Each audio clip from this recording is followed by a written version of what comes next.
कहाँ उल्फत किसी को अब किसी से, कहाँ उल्फत किसी को अब किसी से, कहाँ उल्फत किसी को अब किसी से,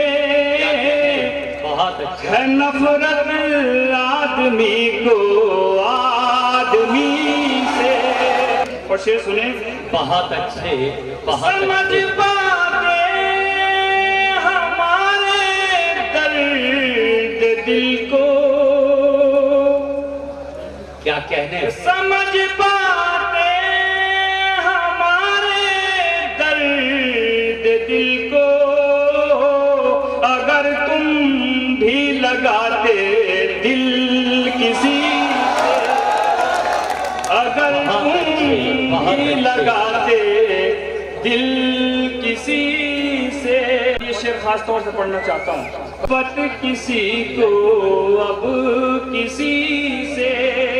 और एक शेर बहुत सच्चा पढ़ रहा हूँ कि हरे हो जाए जिससे जख्म दिल के,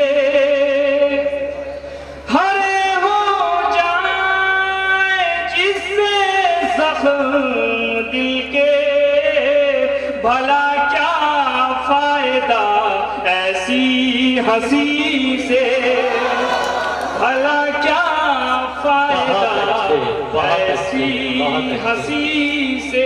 और ये शेर सुने, मेरे टूटे हुए दिल को न छेड़ो,